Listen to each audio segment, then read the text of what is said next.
wabarakatuh. Jadi pada kesempatan video kali ini kita akan membahas tentang sejarah band Nirvana. Oke, nggak perlu lama-lama, langsung aja kita simak videonya. Nirvana adalah kelompok musik pelopor aliran grunge, lahir di kota Aberdeen, Washington, Amerika Serikat. Kemudian akhirnya mereka mendapatkan kesuksesan di kota Seattle, Amerika Serikat. Kesuksesan mereka di Seattle membuat grup ini disebut dengan Seattle Sound. Band ini memiliki banyak pengikut atau fans setia di seluruh dunia, termasuk di Indonesia, yang dulu menjadikan lagunya berjudul Smells Like Teen Spirit sempat menduduki tangga lagu Billboard selama 2 tahun.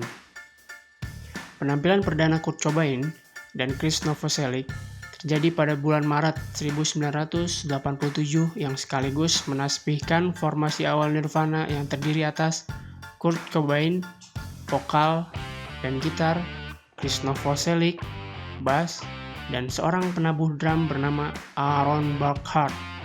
Pada akhir tahun 1987, Aaron Burkhart keluar dari Nirvana Soul.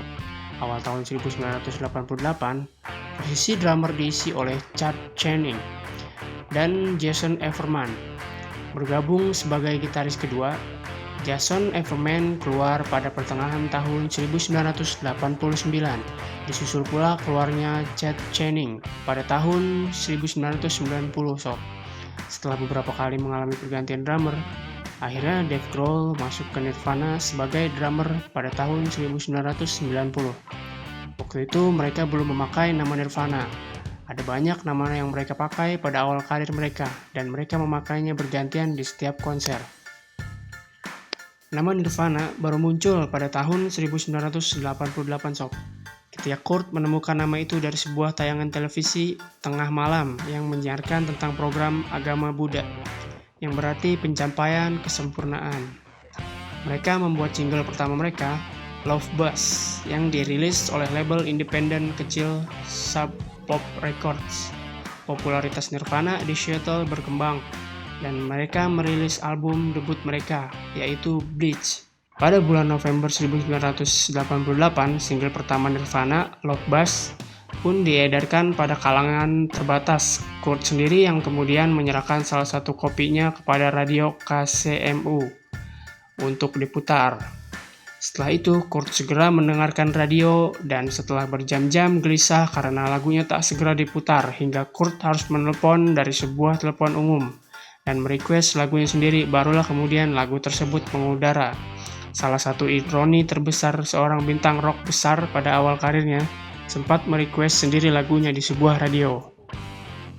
Pada awal 1991, Nirvana pindah label dari Sub Pop ke DGC, David Geffen Company, sebuah label mayor dengan distribusi lebih luas dan dana lebih besar. Salah satu orbitan tersukses DGC adalah Guns N' Roses.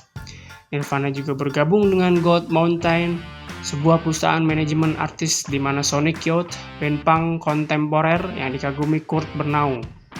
Nirvana pun melanjutkan perjalanannya dengan mengeluarkan album kedua yang berjudul Nevermind, yang direkam pada Mei 1991.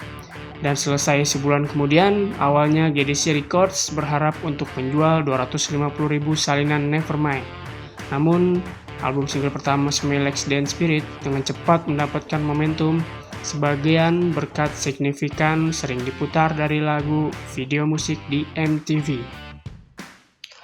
Ketika mereka melakukan tur Eropa pada akhir 1991, band ini menemukan bahwa sangat mengancam oversold, menunjukkan bahwa awak televisi menjadi kehadiran yang konstan di atas panggung, dan bahwa Smells Like Teen Spirit hampir di mana-mana di radio dan televisi musik. Pada Natal 1991, Nevermind menjual 400.000 salinan per minggu di Amerika Serikat.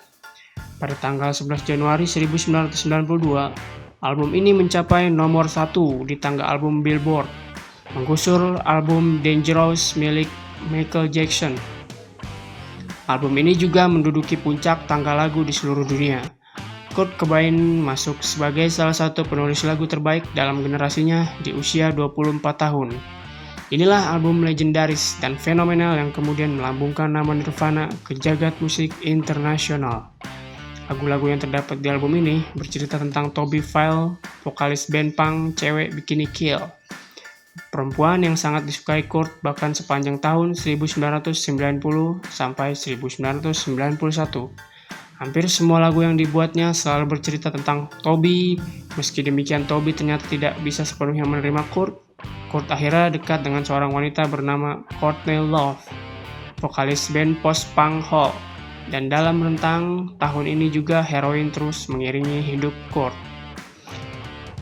Nevermind dirilis pada 24 September 1991 sob. Di luar dugaan, album bercover gambar seorang bayi yang sedang menyelam ini telah terjual hingga mencapai jutaan keping sob. Pada hari Halloween, 31 Oktober 1991, Nirvana pun mendapat penghargaan piringan emas. Saat inilah seluruh radio Amerika, Eropa, Australia, Jepang, Brasil, dan di negara-negara lain dengan serentak memutar terus-menerus single Smells Like Teen Spirit. Kurt kini sudah tak perlu lagi menelpon radio memohon agar lagunya diputar video klip Smells Like Teen Spirit, namun memasuki masa mengudara dengan frekuensi terbanyak pada awal tahun 1992 sob. Di Indonesia sendiri, popularitas Nirvana berhasil mengalahkan popularitas Guns N' Roses, Metallica, dan Sepultura yang pada masa-masa itu memang sangat terkenal di Indonesia sob. Namun pada Januari itu juga, canduan Kurt terhadap heroin makin parah sob. Dalam sebuah sesi pemotretan, Kurt bahkan sampai tak sanggup berdiri dengan tegak dan hanya tertunduk terus-menerus sob. Momen semacam inilah yang akan terus berulang dan mewarnai lembaran karir Nirvana berikutnya. Sementara itu, pada April 1992, Nirvana untuk pertama kalinya tampil di cover majalah Rolling Stones.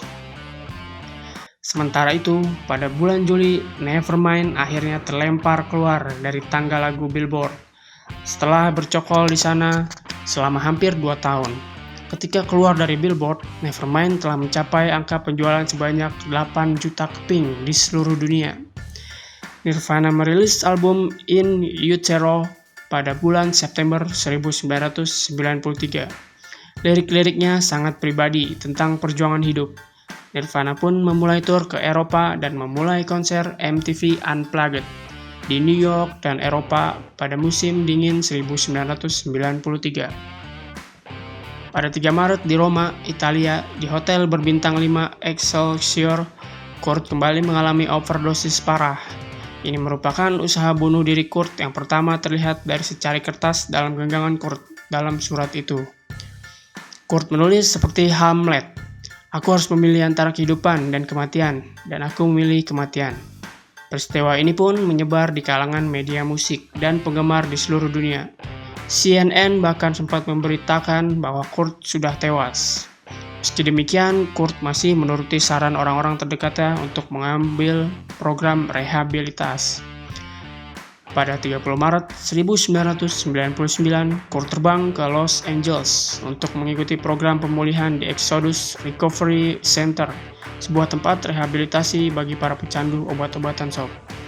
Namun ini hanya bertahan 2 hari. Kurt melarikan diri dan pergi membeli tiket pesawat untuk pulang kembali ke Seattle. Sementara itu, Courtney panik begitu mendengar kabar kaburnya Kurt.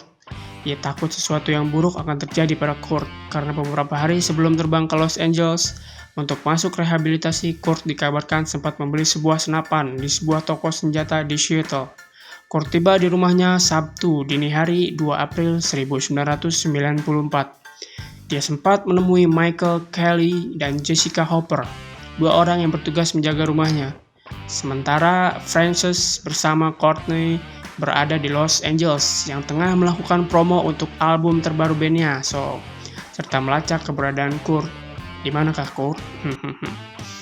Sepulangnya ke Amerika Serikat, Cobain menjadi pertapa.